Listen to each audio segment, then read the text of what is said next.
තියාබෝ මගේ YouTube channel එකට ඔයාලා හැමෝම ගොඩක් ආදරෙන් පිළිගන්නවා. ඉතින් අලුත් business ideas වල අලුත් ව්‍යාපාරික අදහස් වල දෙවෙනි වීඩියෝ එක තමයි මම ඔයාලට අරගෙන ආවේ. කලින් වීඩියෝ එක බලපු නැති කෙනෙක්ට ආරාධනා කරනවා ඒකත් බලලා ඔයාලට ඒ අදහසත් ගැලපෙනවා නම් ඔන්න අලුතෙන් ඒ වගේ ව්‍යාපාරයක් පටන් ගන්න කියලා. ඉතින් අද කියන්න ඕනේ උනේ සාමාන්‍යයෙන් හැමෝගෙම අතර තියෙන දෙයක්. හැබැයි වැඩි හිතා නිර්මාණශීලීව හිතලා බිස්නස් අදහසක් විදිහට ඔයාලට දියුණු කරගන්න පුළුවන් ව්‍යාපාරයක් ගැන තමයි ඔන්න අද කතා කරන්නේ. අද කතා කරන්නේ ඔයාලට පුළුවන් වුණ අලුතෙන් ව්‍යාපාරයක් විදිහට පටන් ගන්න ලේන්සු බිස්නස් එක. දැන් ඔයාලා කල්පනා කරන්නේද ලේන්සු? ඉතින් මොකද ඔයාලා සාමාන්‍යයෙන් දැකලා තියෙන්නේ වෙළඳ පොලෙන් අපි ගන්න සාමාන්‍ය ලේන්සු වර්ගය විතරයිනේ.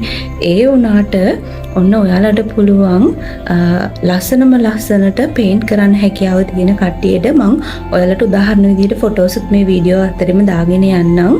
ඒවත් බලලා අදහසක් ගන්න. ඉතින් කාට හරි පේන්ටිං කරන්න හැකියාවක් තියෙනවා නම් ඔයාලට පුළුවන් සාමාන්‍යයෙන් අපි කඩේ දකින්න ලේන්සුවම නෙමෙයි ඔයාලට පුළුවන් ලේන්සුවකට ගැලපෙන රෙදි වර්ගයක් තෝරගෙන ලස්සනට මහලා ඒකේ අයිනේ ලස්සන පින්තූරයක් පේන්ට් කරන්න.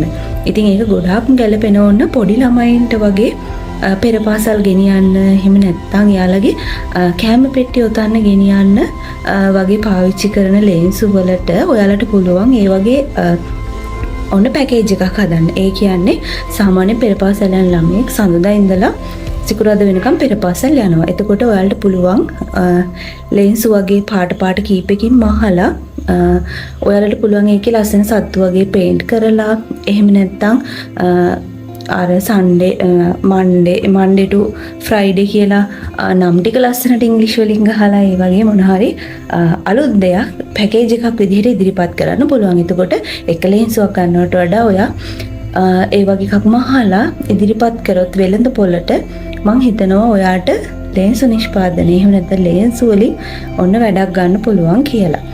ඒ වගේම තව ඔයාලට පුළුවන් කස්ටමර් කෙනෙක්ගේ නම එක්ක එම්බ්‍රොයිඩර් කරලා දෙන්න එහෙම නැත්නම් පේන්ට් කරලා දෙන්න. ඉතින් ඒකත් ඔයාට මේ ව්‍යාපාරේ වැඩි දියුණු කරන්න යොදා ගන්න පුළුවන් දෙයක්. එහෙම නැත්නම් ඔයාට පුළුවන් අපි සාමාන්‍යයෙන් දැකලා තියෙන ටිකක් දැන් අර සමහර අය පොඩි ළමයින්ට පාවිච්චි කරන නැප්කින් වගේ එකත් අරගෙන ලේන්සු විදිහට පාවිච්චි කරනවා. ඒ රෙද්ද ගැන නෙමෙයි මම කතා කරන්නේ. අර සාමාන්‍යයෙන් කොටු වගේ ඩිසයින් තිබුණ ඉස්සර ඉඳන්ම තියෙන ලේන්සු වර්ගේ තියෙන දැන් ඒ රෙද්ද ටිකක් නිකන් කොටන් වගේ නෙමෙයි. ඒ ටිකක් සිල්ක් වගේ ගතියක් තියෙනවා. ඉතින් ඔයාලට පුළුවන් ලස්සන ලේන්ස් වලට පාවිච්චි කරන්න පුළුවන් ලස්සන ෆැබ්‍රික් පාවිච්චි කරලා ගෑල් ළමයින්ට ගැලපෙන විදිහට ලේන්සු පැකේජ් එකක් හදන්න. ඉතින් ඒකත් ඔයාට අලුත් දෙයක් විදිහට මාකට් එකට ඉදිරිපත් කරන්න පුළුවන්. ඉතින් තව හොඳම උදාහරණයක් තමයි සමහර ඉස්කෝලවල එහෙම නැත්නම් සමහර පෙරපාසල් වල කියනවා සතියේ දවස් වලට පාට කීපයක් දීලා ඒ පාටට අදාළ විදිහට කැම පෙට්ටිය බැඳගෙන ඉන්න කියලා. ඉතින් ඒක මට ලැබිච්ච අත්දැකීමක්. මොකද මගෙනුත් කෙනෙක් ඒ විදිහට මහලා දෙන්න පුළුවන්ද කියලා ඇහුවා. ඉතින් මගේ තිබුණු කාර්යබහුලත්වයත් එක්ක මට ඒක කරගන්න බැරි වුණා.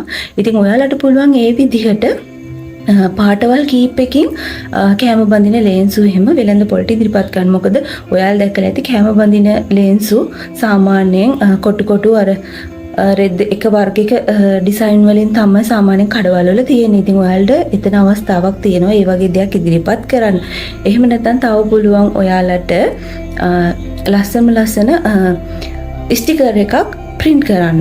ඒ කියන්නේ ලේන්සුවකට දැන් අපි පේන්ට් කරනවා කිව්වේ ඒ වගේම ඔයාලා දැකලා තියෙන ටී-ෂර්ට් වල තියෙන ස්ටිකර්ස් වගේ ඒවා චූටි ඒවා හදා ගන්න පුළුවන්. එතකොට ඒවා අර මේ අයන් කරලා වගේ මේ ලේන්සුවකට එහෙම නැත්නම් රෙද්දකට ගන්න පුළුවන්. ඉතින් ඒ විදිහට ඔයාලට පුළුවන් කැමති නම් ස්ටිකර්ස් උනත් ඔයාලගේ ඒ ලේන්සු වලට එකතු කරන්න. ඉතින් මම හිතනවා මේකත් සාර්ථක ව්‍යාපාරයක් විදිහට කරගෙන යන්න පුළුවන්. ඒ වගේම සාමාන්‍යයෙන් ඔයාලගේ නිවසවට එහෙම නැත්නම් ඒ පැතිවල කඩවල් වලට වගේම ඔයාට ඔන්ලයින් උත් මේක දියුණු කරන්න පුළුවන්. හේතුව ඔයා පැකේජ් එකක් විදිහට ලේන්සු කීපයක් එහෙම නැත්නම් පැකේජ් එකක් විදිහට මං කිව්වේ පෙරපසල් ළමයින්ට ලේන්සු නිෂ්පාදනය කරනවා නම් ඔයාට මේක ඔන්ලයින් උනත් වැඩි දියුණු කරගෙන යන්න පුළුවන්. ඉතින් මං හිතනවා සාමාන්‍ය අපි එදින්දා පාවිච්චි කරන දෙයක්ම ඔයාට ටිකක් අලුත් විදිහට හිතුවොත් ඔයාගේ ව්‍යාපාරයක් විදිහට දියුණු කරගෙන යන්න පුළුවන් අවස්ථාවක් තමයි මේ කියලා.